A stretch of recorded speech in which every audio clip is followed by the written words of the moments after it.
Assalamualaikum warahmatullahi wabarakatuh. Puji serta syukur kepada Allah Subhanahu wa taala.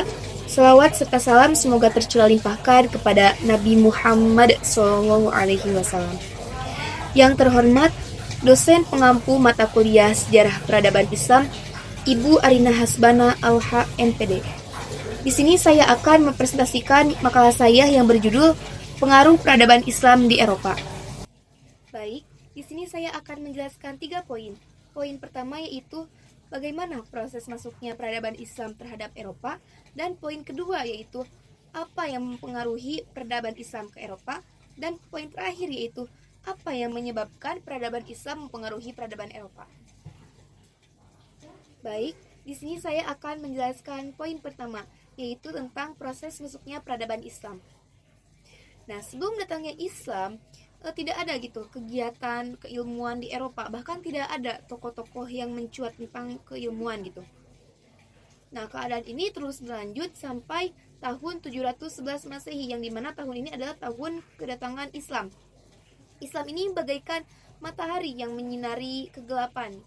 Kesadaran Eropa terhadap peradaban Islam ini sebenarnya sudah dibangun sejak awal-awal Nabi dakwah, yaitu sekitar tahun 6 Hijriah. Dengan cara Nabi mengutus utusan-utusannya kepada ratu dan raja dari negara tetangga. Utusan-utusan Nabi tersebut dikirim ke Kaisar Bizantium, Raja Siprus, dan juga Raja Abisina, dan juga Raja Persia yaitu Raja Kisra, yang dimana dari ajakan inilah Islam itu mulai dikenal di seluruh belahan dunia. Kontak antara peradaban Eropa dan peradaban Islam ini mencapai puncaknya pada masa kepemerintahan Umar bin Khattab, yang dimana Umar bin Khattab ini mengutus Khalid bin Walid dan juga Amr bin As untuk memperlancar ekspansi militernya gitu ke seluruh wilayah sekitaran Arab dengan tujuan untuk memperluas wilayah kepemimpinan Islam. Peperangan ini setara dengan prestasi peperangan besar gitu teman-teman. Kenapa? Karena tokoh-tokohnya ini dipimpin oleh Napoleon, Hannibal, dan juga Alexander. Konflik ini mengguncang kekuasaan Romawi dengan jatuhnya wilayah Syam dan Mesir di tangan Islam. Dengan catatan bahwa Mesir dan Syam ini sudah dikuasai oleh Romawi sejak 30 sebelum Masehi, yang dimana Mesir ini adalah salah satu utama gitu, sumber utama masyarakat Romawi dengan sumber gandum yang sangat besar gitu. Meskipun pada masa kepemimpinan Utsman bin Affan dan Ali bin Abi Thalib ini mengalami penundaan gitu karena terdapat konflik internal.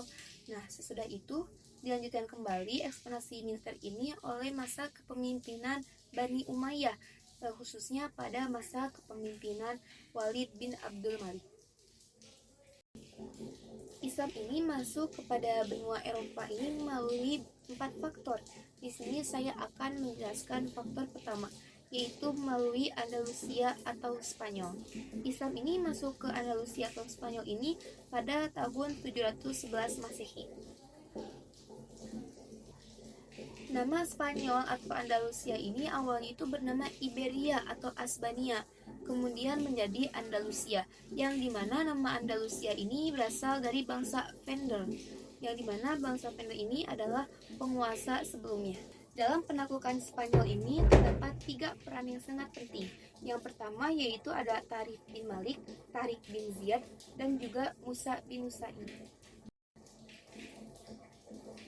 yang dimana Tariq ini dikenal sebagai pelopor atau penjajah, Musa yang mengirimkan pasukan, dan Tariq bin Ziyad yang lebih dikenal sebagai penakluk Spanyol, yang dimana beliau ini memimpin pasukan 12.000 pasukan, dan juga akhirnya Spanyol ini dikuasai gitu oleh umat Muslim pada tahun 711 Masehi. Selanjutnya yaitu melalui Syria. Nah, dunia Kristen Latin ini mulai merasakan pengaruh peradaban Islam melalui Syria. Pada serangan pertama terjadi pada tahun 652 Masehi, ketika umat Islam memasuki kota Sirakusa dan menaklukkan kekuasaan tersebut di sana. Pada tahun 831 Masehi, Palermo berhasil dikuasai dan ekspansi ke wilayah Italia terus berlanjut hingga mencapai puncaknya pada abad ke-9. Pada tahun 870 Masehi, pasukan Kristen ini merebut kembali kota Bari yang menandai berakhirnya domisili Muslim di wilayah Italia dan Eropa.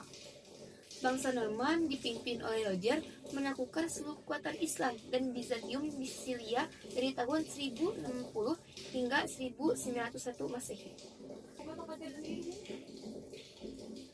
Nah, mereka ini mengadopsi banyak aspek peradaban Islam, termasuk sastra, seni, dan bidang industri lainnya. Kehadiran orang Arab di Spanyol ini disebut masuknya budaya Arab ke Eropa, yang meskipun telat itu menjalin hubungan dengan Kekaisaran Bizantium, lebih banyak menyerap kebudayaan Arab daripada Bizantium. Selanjutnya yaitu kedatangan orang-orang salib di timur Islam. Penaklukan atas Spanyol dan Sisilia menandakan kehadiran Islam di berbatas wilayah Kristen Latin. Namun, peradaan ini menjadi penyebabnya perang salib. Selama perang salib, terjadi pertukaran budaya, di mana orang-orang Eropa ini mulai menerima berbagai aspek kebudayaan Islam. Para pejuang salib tinggal di wilayah timur Islam selama beberapa abad, dari abad ke-5 Hijriah hingga abad ke-7 Hijriah. Selama periode ini, mereka terkesan oleh peradaban Islam yang kaya dan mengadakan interaksi intensif dengan seluruh aspeknya. Meskipun peperangan antara mereka dan kaum muslim terus berlangsung, para sarjana Eropa tetap terbuka untuk mempelajari dan menyerap beragam unsur peradaban Islam yang mereka temui. Dan yang terakhir yaitu pertukaran perniagaan antara timur dan barat. Peristiwa ini terjadi sejak kedatangan bangsa Fatimiyah yang menjadikan Mesir ini sebagai pusat politik, perdagangan, dan juga kebudayaan. Karena itu penyerangan Mongol di Irak ini menjadikan Mesir sebagai Ka'bah di era dinasti Mamalik, sebagaimana dikatakan oleh Ibnu Khaldun. Mesir telah menjadi Mesir ini telah maju gitu, memajukan peradaban di Eropa. Adapun kota-kota seperti Pisa, Genova, Venezia, Napoli, Firenze memiliki hubungan dagang dengan Mesir.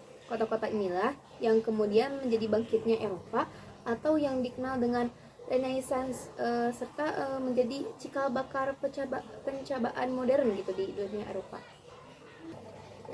Selanjutnya yaitu pengaruh peradaban Islam di Eropa. Pengaruh peradaban Islam ini terhadap Eropa ini sangat terlihat pada masa Renaissance, di mana masa Renaissance ini dari masa klasik mau menuju masa modern gitu. Sebagaimana dalam buku Robert Briffault, dalam bukunya yang berjudul The Making of Humanity, yang menyatakan bahwa kemajuan Eropa ini banyak berhutang terhadap Islam dan juga peradaban Islam yang juga memberikan arahan positif gitu.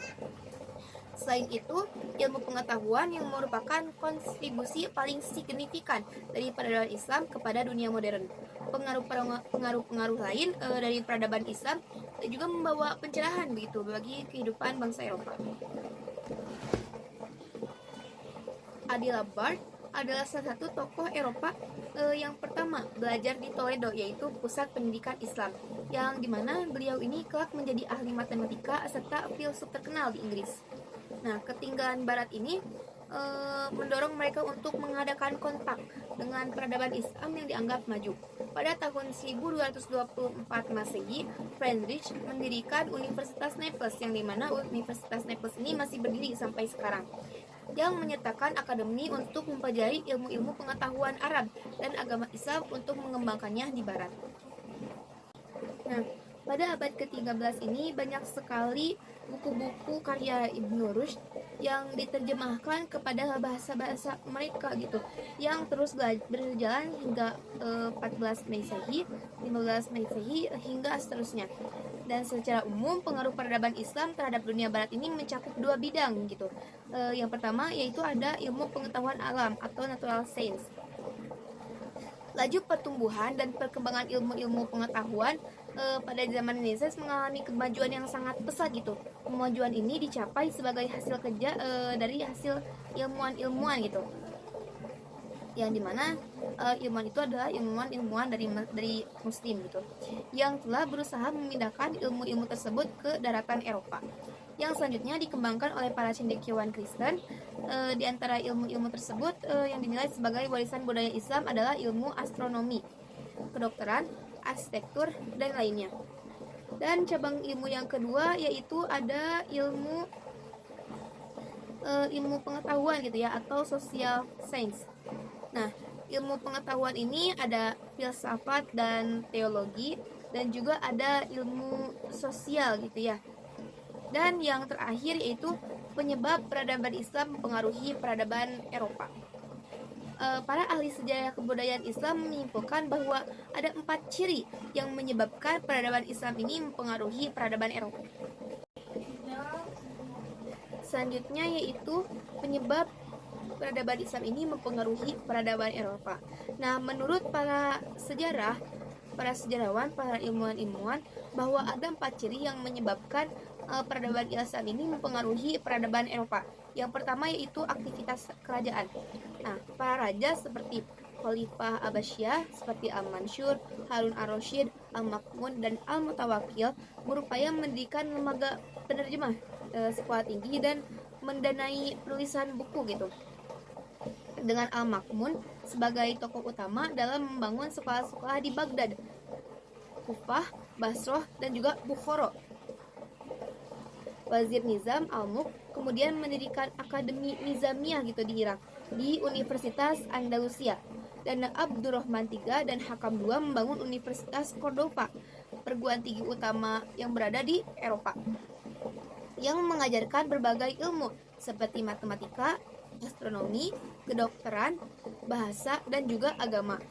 Di Eropa, raja-raja Kristen seperti Kang Agung ini mulai terdorong gitu melihat perkembangan Islam yang sangat pesat, sehingga mereka pun mengikuti menyuruh rakyat-rakyatnya untuk belajar di sana. Selanjutnya yaitu terjemahan buku-buku dan juga perpustakaan. Penerjemahan karya-karya Yunani ini mencapai puncaknya pada masa pemerintahan Al-Ma'mun, karena faktornya tuh Al-Ma'mun ini menghormati dan juga memberikan kebebasan berpikir gitu kepada filsuf-filsuf gitu. Dan dimana sebelumnya ini filsuf-filsuf ini tidak diberikan kebebasan dalam berpikir gitu. Nah, dengan banyaknya buku Yunani yang diterjemahkan, literatur ilmiah tersebut disebarluaskan gitu di perpustakaan. Nah, menurut Pak Epping, perpustakaan abad pertengahan dibagi menjadi 4 kategori gitu. Yang pertama Yunani, Latin, Arab, dan juga Yahudi gitu, karena hanya sedikit yang pasti dalam bahasa asing. Saat itu hanya sebagian kecil gitu orang yang mengetahui karya Aristoteles gitu. Nah, banyak-banyaknya itu setelah Islam masuk itu banyak-banyaknya para masyarakat itu lebih mengenal filsuf dari bangsa-bangsa Arab gitu. Selanjutnya yaitu pengiriman mahasiswa.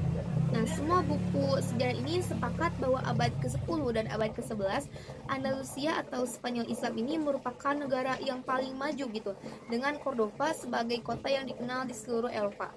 Nah, masa kejayaan Spanyol ini terjadi pada masa pemerintahan Abdurrahman III dan Hakam II, yang dimana terjadi pada tahun 912 Masehi sampai 976 Masehi. Nah, pada masa itu terjadi 4 akademi dalam satu universitas itu di seluruh Spanyol. Dan di lembaga-lembaga pendidikan itu berbagai ilmu itu dikenalkan dan langsung diajarkan. Spanyol menjadi pusat pengetahuan yang dikenal di Eropa gitu, menarik pelajar dari Prancis, Italia, dan negara-negara lainnya untuk mempelajari ilmu tersebut dan dikembangkan di negaranya masing-masing.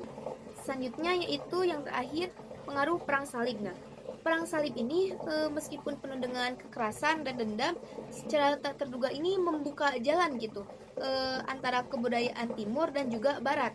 Pada era Konstantinus Afrika, pemusuhan antara Kristen dan Islam ini semakin intens, baik di Spanyol maupun di Sisilia.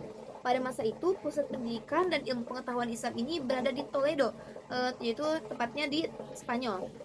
Pada tahun 1085 Masehi, Toledo ini jatuh ke tangan Kristen dan orang-orang dipaksa memeluk agama Kristen, dan bagi yang menolaknya, maka hukum mati berlaku baginya.